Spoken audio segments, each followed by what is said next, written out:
30 प्रश्न हो गए थे प्लेटो के पार्ट 1 में। 30 प्रश्न आपके पार्ट 1 में हो गए थे। पार्ट 1 में आपके 30 प्रश्न कंप्लीट हो गए थे। पार्ट 2 से प्रारंभ करते हैं। 31 क्वेश्चंस जो है वो आपका 31 क्वेश्चंस के ऊपर नजर डालते हैं। कौन सा मिलान सही है? रिपब्लिक दार्शनिक राजा का शासन बिल्कुल सही है। स्टेटमेंट्स में मिश्रित राज्य की बात की गई। लॉज में वास्तविक राज्य नियमों और कानूनों द्वारा। उपर्युक्त सभी, ये उपर्युक्त सभी सही है आपके आंसर। रिपब्लिक दार्शनिक राजा का शासन है। लॉज रिपब्लिक का ठीक उल्टा है। रिपब्लिक का ठीक उल्टा, रिपब्लिक का ठीक उल्टा क्या है? लॉज। रिपब्लिक का ठीक उल्टा लॉज है। रिपब्लिक में दार्शनिक राजा की बात की गई और लॉज में कानून की बात की गई। कानून का शासन होगा। नॉक्टोरल काउंसिल की बात की गई। 32 क्वेश्चंस को देखते हैं। 32 क्वेश्चंस में है कि प्लेटो के ग्रंथों में राज्य एवं उसके प्रतीकात्मक शासक, मतलब जो किताबें हैं उनका जो शासक है वो किसका प्रतीक माना गया? रिपब्लिक गड़हरिया का प्रतीक माना गया। चारवाहा। स्टेट्समैन, चिकित्सक से तुलना की गई। स्टेट्समैन में जो राज्य है उसकी तुलना की गई, उसका शासक जो है चिकित्सक की भांति होगा। और लॉज में बुनकर की बात की गई है। ये तीनों आपको याद करने हैं। लॉज में किसकी बात की गई है? लॉज में जो शासक होगा, उस शासक में जो राज्य की क्रिया होगी वो बुनकर की भांति होगी, बुनने वाले की भांति होगी। उपयुक्त सभी सही है। अगला 33 क्वेश्चन पे चलते हैं। 33 बहुत उम्दा क्वेश्चंस हैं। अगर आपने पढ़ लिया तो आपका कोई भी एग्जाम रुकेगा नहीं।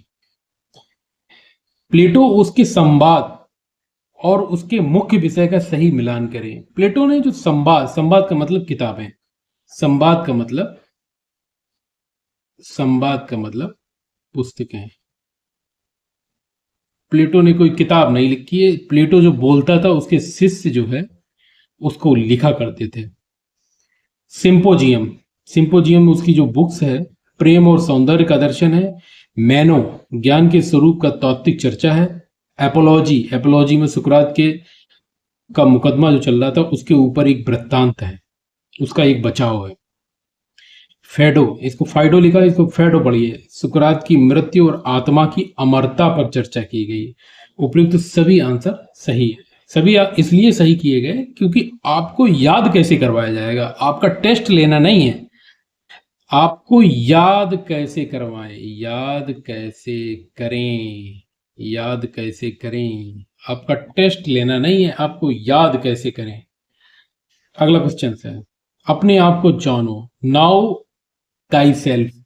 देखो, अपने आप को जानो, मार्क्स से कोई लेना देना नहीं है और प्लेटो से कोई लेना देना नहीं है। अरस्तु भी कुछ नहीं है। सुकरात आपका है आंसर, है सुकरात। अगला क्वेश्चन, प्लेटो की पुस्तक रिपब्लिक के प्रमुख संवाद पात्रों में कौन शामिल है? प्लेटो किनके साथ संवाद करता है रिपब्लिक में? रिपब्लिक में संवाद क्या है? न्याय के ऊपर है। न्याय के ऊपर संवाद है, न्याय के ऊपर चर्चा है रिपब्लिक में। न्याय क्या है, क्या होना चाहिए? तो इसमें सेफालस है, सेफालस के साथ पॉलीमार्कस है, उसके बाद थ्रेसीमेकस है, ग्लूकॉन व एडिमेंटस है। उपयुक्त सभी पात्र शामिल हैं। क्या उपयुक्त सभी पात्र शामिल है? यस, उपयुक्त सभी पात्र शामिल हैं। उपयुक्त सभी पात्र शामिल हैं। अगला प्रश्न, निम्नलिखित में से कौन प्लेटो के संवादों का पात्र नहीं है? चारमाइडस, लाइसियस, लिटस, अरस्तु। अरस्तु नहीं है, प्लेटो के संवादों का पात्र नहीं है अरस्तु। अरस्तु प्रेरित है, संवाद का पात्र नहीं है। ये सब आपके संवाद के पात्र हैं। अरस्तु कहीं भी संवाद का पात्र नहीं है। कहीं सुकरात पूछ लिया जाए तो वो भी पात्र नहीं है। अगला प्रश्न 37,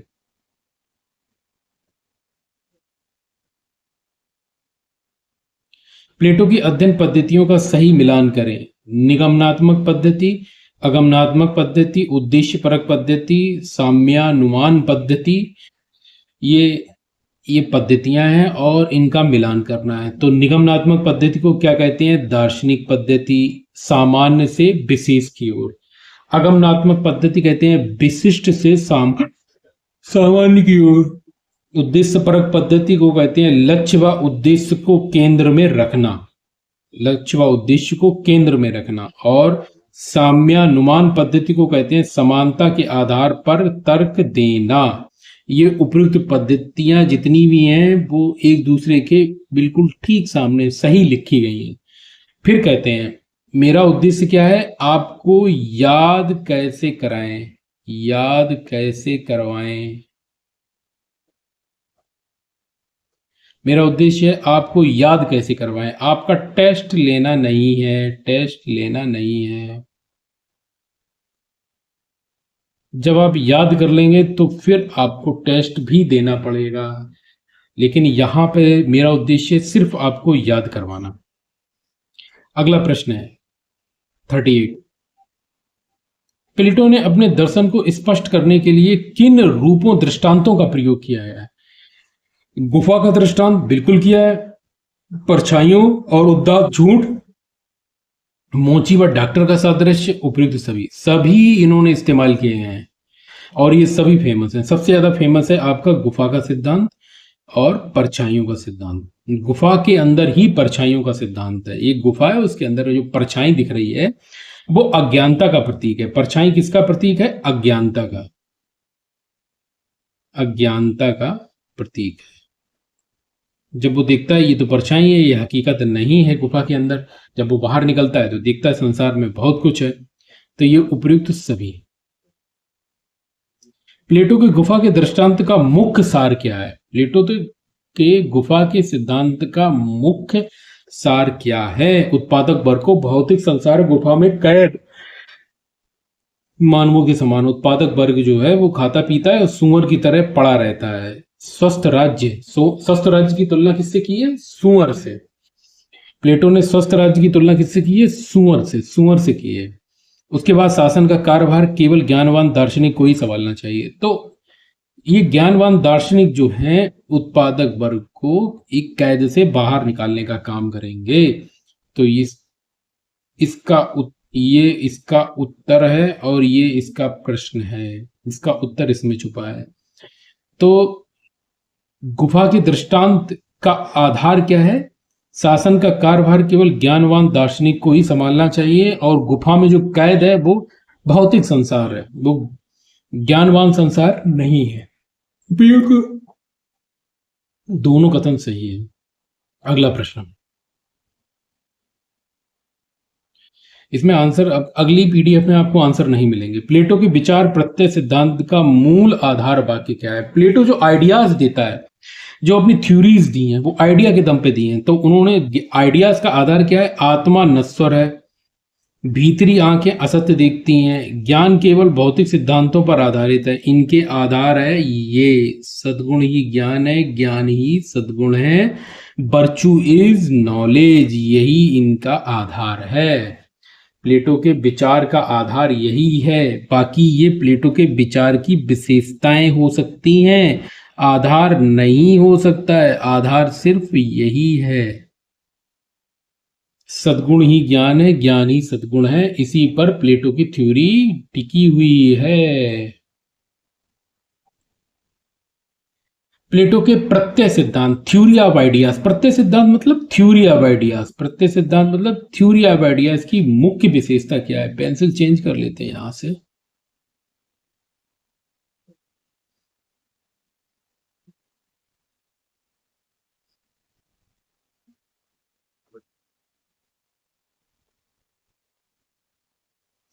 जो थ्योरी ऑफ आइडियाज की मुख्य विशेषता क्या है? थ्योरी ऑफ आइडियाज की सुकरात के ज्ञान सिद्धांत पर आधारित है, बिल्कुल सही है।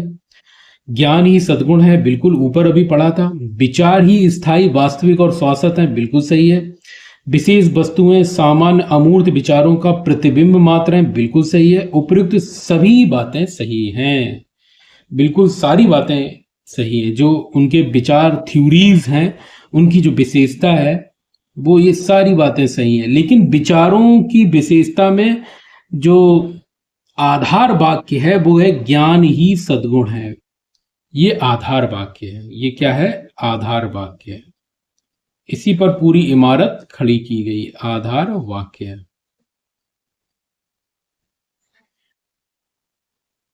जनता बीमार है, हमें डॉक्टरों से ही इसका इलाज कराना चाहिए। 42 क्वेश्चंस देखिए। जनता बीमार है, सोफिस्ट का कोई लेना देना नहीं है। सोफिस्ट तो प्रोफेशनल है, ये तो रुपए देकर एजुकेशन देते हैं। अरस्तु से कोई लेना देना नहीं है, प्लेटो से कोई लेना देना नहीं, सुकरात। आंसर हो गया सुकरात। जनता बीमार है। अगला प्रश्न 43।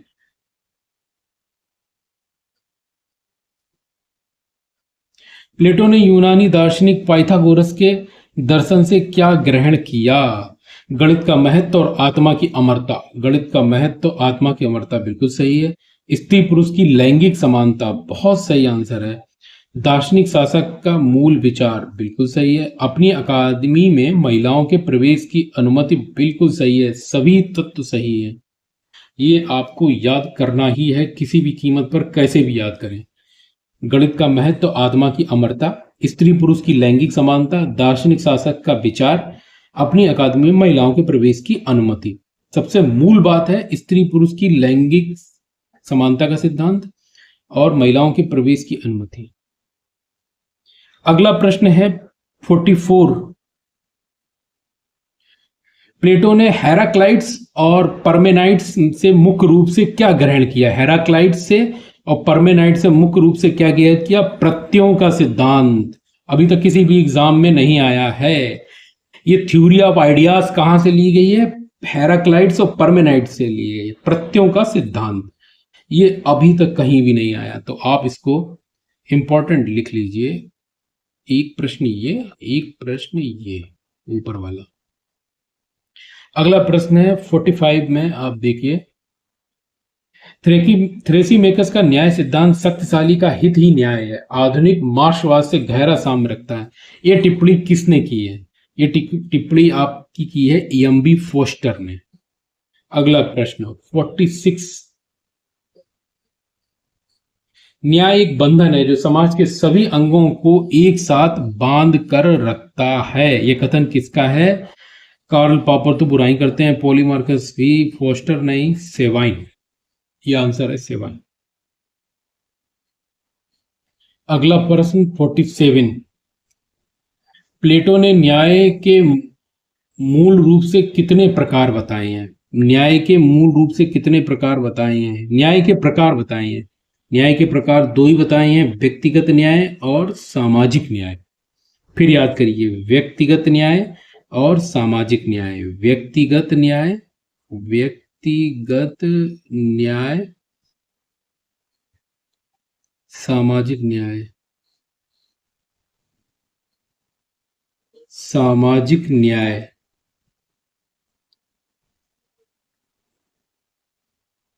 अगला प्रश्न, किस विचारक के अनुसार प्लेटो का 3 वर्गों का वर्गीकरण प्राचीन भारत के कठोर जातीय वर्गीकरण से काफी मिलता जुलता था? अच्छा, भारत में जो वर्गीकरण किया गया था वो था ब्राह्मण, ब्राह्मण, क्षत्रिय, वैश्य, शूद्र। ये 4 वर्गीकरण थे, लेकिन प्लेटो के 3 वर्गीकरण थे। शासक वर्ग, सैनिक वर्ग, संरक्षक वर्ग। शासक, सैनिक और संरक्षक, ये 3 प्लेटो के थे, 4 अपने हिंदुस्तानी थे। तो ये बात सेवाइन ने कही है। 49 प्रश्न पर आते हैं। 49 प्रश्न देखें क्या कहता है भाई। मार्क्सवादी संरक्षकों के निष्कासन की मांग करता है। मार्क्सवादी क्या कहता है कि संरक्षकों का निष्कासन होना चाहिए, जबकि लोकतंत्रवादी ये चाहते हैं कि सभी नागरिक ही संरक्षक बन जाएं। ये बात किसने कही है? सेवाइन हो नहीं सकते, मैक्सी हो नहीं सकते, बेंथम का कोई लेना देना नहीं, फोस्टर। ये बात फोस्टर ने कही है।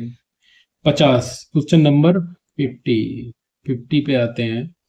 किसने प्लेटो के न्याय सिद्धांत की प्रकृति को प्रकल्प मूलक कहकर पुकारा है? आर्किटेक्टोनिक कहकर पुकारा है। ये बात EMB फोस्टर ने कही है। दोबारा बोलिए, किसने प्लेटो के न्याय सिद्धांत की प्रकृति को प्रकल्प मूलक आर्किटेक्टोनिक कहकर पुकारा? EMB Foster.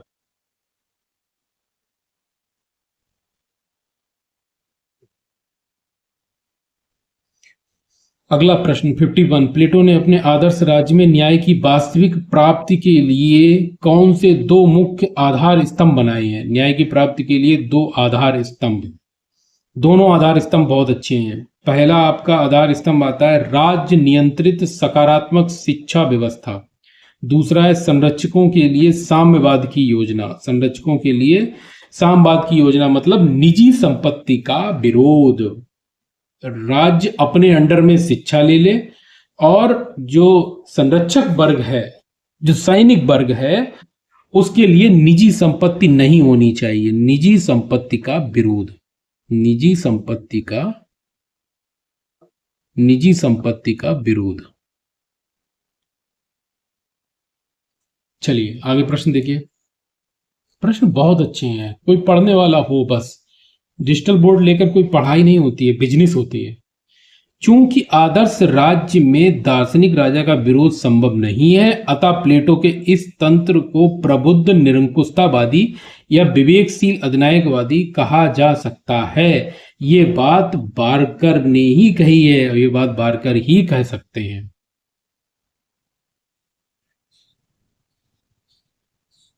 अगला प्रश्न, प्लेटो तथा अन्य विचारकों के लोकतंत्र संबंधी दृष्टिकोण के बारे में कौन सा कथन सही है? प्लेटो मूल यूनानी नगर राज्यों के विकृत रूप को सुअरों की नगरी कहता है। सुअर मतलब लोग खाते रहते हैं और पड़े रहते हैं। प्लेटो लोकतंत्र को भ्रष्ट अकुशल अनाड़ियों का शासन मानता है। बिल्कुल सही है, ये भी सही है। वह लोकतंत्र को शासन व्यवस्था का अत्यंत निकृष्ट रूप स्वीकार करता है। बिल्कुल सही है। उपयुक्त सभी कथन ऐतिहासिक रूप से सही हैं। उस परिस्थिति के अनुसार से ये कथन प्लेटो की नजर में ये सारे कुछ प्रश्न ये सही है। सुकरात को जब फांसी हुई थी तो वो लोकतंत्र की बहुत निंदा करता था। अगला प्रश्न 44, प्लेटो की शिक्षा पद्धति की प्रमुख विशेषता क्या है? अनिवार्य सार्वजनिक शिक्षा जो पूर्णतया राज्य के नियंत्रण में हो। अभी बताया था कि राज्य के नियंत्रण में शिक्षा होनी चाहिए। स्त्री पुरुष दोनों के लिए पूर्ण समान शिक्षा होनी चाहिए। ये भी सही है, ये भी सही है। शिक्षा योजना की 3 प्रमुख चरणों में बांटा गया है। ये भी सही है। उपयुक्त सभी विशेषताएं सही हैं। फिर मैं बताता हूं आपका मेरा उद्देश्य क्या है, आपको याद करवाना। मेरा उद्देश्य क्या है? आपको याद करवाना, आपका टेस्ट लेना नहीं है। अगला प्रश्न 55 में क्या कहता है? प्लेटो अपनी व्यापक शिक्षा व्यवस्था में किस वर्ग की शिक्षा पर पूर्णतः मौन है? बहुसंख्यक उत्पादक वर्ग और शिल्पी कृषक वर्ग। इसके बारे में वो कोई कुछ नहीं कहता है। जो बहुसंख्यक वर्ग है उसके बारे, बहुसंख्यक मतलब उत्पादक वर्ग के बारे में और कृषक वर्ग के बारे में शिक्षा व्यवस्था के विषय में पूर्णतः मौन है। उनकी कैसी शिक्षा होनी चाहिए? एकदम साइलेंट है। एकदम क्या है? साइलेंट है।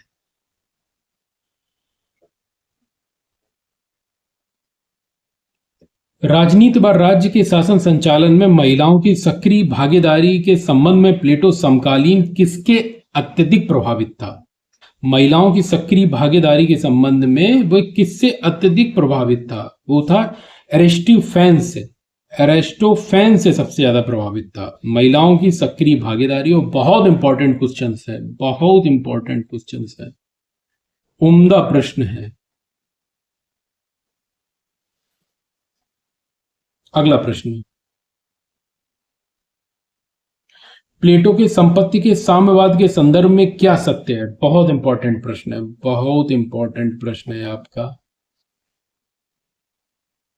वह निजी संपत्ति का पूर्ण निषेध करता है। संरक्षक वर्ग के लिए वह केवल संरक्षक वर्ग, शासक वर्ग और सैनिक वर्ग ही निजी संपत्ति का पूर्ण परित्याग करेगा।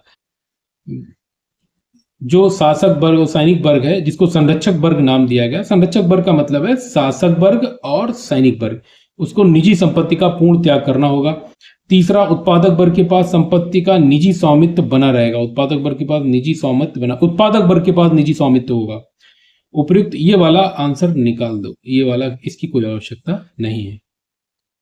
उपयुक्त सभी कथन सत्य हैं।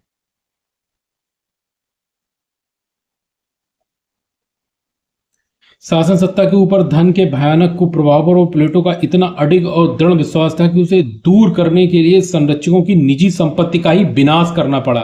ये बात सेवाइन ने कही है, इसको रट लीजिए। ये बात किसने कही है कि मतलब संरक्षकों की निजी संपत्ति का विनाश करना पड़ा, किसके भयानक कुप्रभावों, धन के भयानक कुप्रभावों पर, लोग भ्रष्टाचारी ना हो जाएं, इसलिए निजी संपत्ति का उसने विरोध किया था। ये बात सेवाइन ने कही है। प्रश्न बहुत अच्छे हैं, इनको पढ़ने के लिए आपको लगना पड़ेगा। कोई आदमी पढ़ा रहा है तो आपको इसको सहयोग देना पड़ेगा। अगला प्रश्न 59 प्रश्न देखिए। प्लेटो द्वारा प्रतिपादित परिवार एवं स्त्रियों के साम्यवाद का मुख्य उद्देश्य क्या था? नगर राज्य की परम राजनीतिक एकता को सुदृढ़ करना, बिल्कुल सही बात है। शासक व सैनिक वर्ग के भीतर उत्पन्न होने वाली पारिवारिक कलह, मोह, भाई भतीजावाद को रोकना, बिल्कुल सही है। स्त्रियों को पारिवारिक चार दीवारी के शोषण से मुक्त कर राज्य हित में सुरक्षित व सक्रिय रखना, बिल्कुल सही है। उपयुक्त सभी उद्देश्य शामिल थे, बिल्कुल सही है, सारे उद्देश्य शामिल थे। अगला प्रश्न देखिए, बहुत फैक्चुअल प्रश्न है। यदि आज प्लेटो आज जीवित होता तो आधुनिक साम्यवादियों में कहीं अधिक बड़े साम्यवादी सिद्ध होता है। यह प्रसिद्ध कथन किस विचारक का है? ये मैक्सी का है। मैक्सी ये बोलता, आज प्लेटो जीवित होता तो साम्यवादियों में सबसे बड़ा साम्यवादी होता। अगला प्रश्न,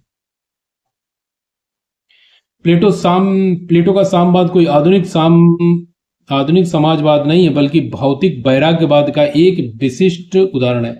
क्योंकि निजी संपत्ति का विरोध किया है उसने। क्या किया है? निजी संपत्ति का विरोध किया है। निजी संपत्ति का विरोध किया है। इससे क्या होगा? निजी संपत्ति का विरोध। किसके वर्ग के लिए? सैनिक वर्ग के लिए निजी संपत्ति का विरोध किया है। सैनिक वर्ग निजी संपत्ति ना रखें, ये बारकर कह रहा है ये। अगला प्रश्न है प्लेटो की संपूर्ण अगला प्रश्न आपको ये प्लेटो की संपूर्ण राजनीतिक योजना को प्रतिक्रियावादी तथा एक तानाशाह द्वारा बल प्रयोग की क्रूर योजना किसने निरूपित किया है? जो राजनीतिक योजना है वो बल प्रयोग की योजना है, क्रूर योजना है, ये बात कहता है विंसपेयर।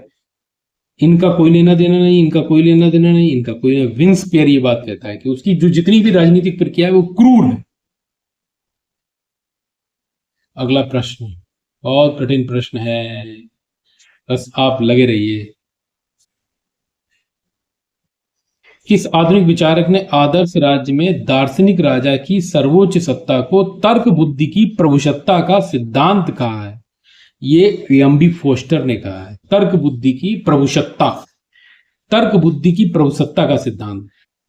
इस तरीके से इसको इतना याद कर लीजिए, इसको याद करने की कोई जरूरत नहीं, केवल तर्क बुद्धि की प्रभुसत्ता का सिद्धांत, एम्बी फोस्टर, बस इतना याद कर लीजिए, बस ज्यादा याद करने की जरूरत नहीं है। जहां जैसा पड़ेगा हम आपको बताते जाएंगे।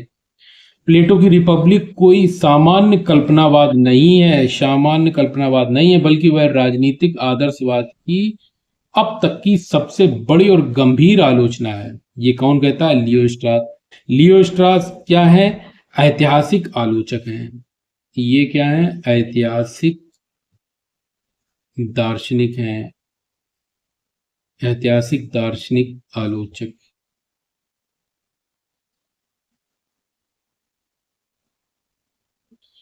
अगला प्रश्न,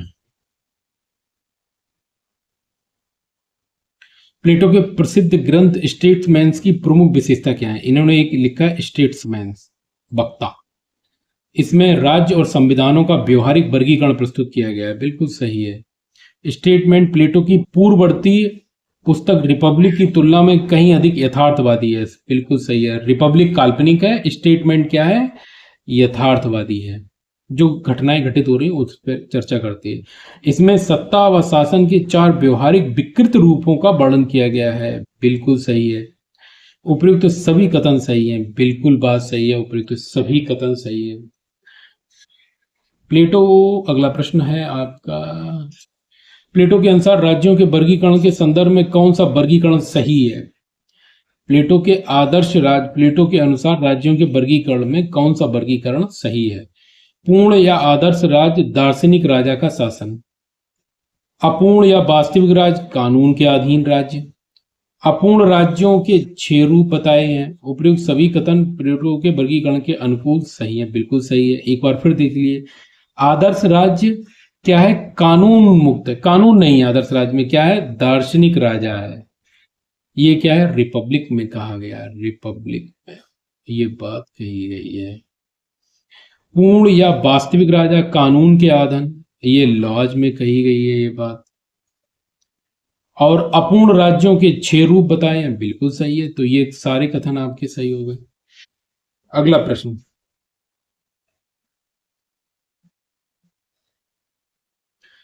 प्लेटो के जीवन के अंतिम काल की महान रचना लॉज में कुल कितने भाग हैं? आंसर आपका लिखा हुआ है, तो हम सीधा टिक कर देते हैं, 12 भाग हैं। इसमें 12 भाग हैं। ये सबसे महान रचना है, अंतिम और महान रचना लॉज, सबसे बड़ी और महान रचना। लॉज के दार्शनिक संवाद में भाग लेने वाले 3 प्रमुख पात्र कौन से हैं? ये तो भाई याद करने वाली चीज है। एक अज्ञात नामहीन एथेंसवासी दार्शनिक, मैगलिस स्पार्टा का निवासी, क्लीनियस क्रीट द्वीप का निवासी। ये तीनों आपको याद करने ही करने हैं।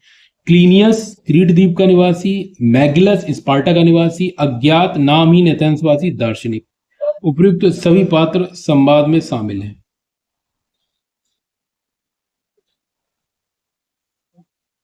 आकार व शब्दों की दृष्टि से प्लेटो के संपूर्ण ग्रंथों में सबसे लंबी कृति कौन सी है? लॉज। सबसे लंबी कृति है लॉज। अंतिम समय पर लिखी हुई सबसे लंबी कृति है लॉज, 12 भागों में। भाग कितने हैं? 12। अभी आपने पढ़ा है 12 भाग। राज्य का लिखित कानून वास्तव में मानव मन की सर्वोच्च और सर्वोत्तम उपज है। प्लेटो ने अपने किस ग्रंथ में कानून की इस संप्रभुता को स्वीकार किया है? लॉज। Yes, laws. और आज का आखिरी प्रश्न है आपका। प्लेटो ने अपने जीवन के अंतिम समय में विवेक के शासन के स्थान पर मिश्रित संविधान से युक्त विधिक सेकंड बेस्ट स्टेट का पुरजोर समर्थन किया है। किस पुस्तक में किया है? लॉज में। रिपब्लिक में, रिपब्लिक में आदर्श राज्य की बात की गई है। रिपब्लिक में आदर्श राज्य, लॉज में कानून का राज्य, लॉज में कानून का राज्य। अंतिम और महत्वपूर्ण प्रश्न आपका है। आपको कोई भी इंक्वायरी हो तो आप इस नंबर पर जरूर कॉल करें, 9458766702। ये नंबर है, इस पर व्हाट्सएप कर सकते हैं, व्हाट्सएप कर सकते हैं। Yes.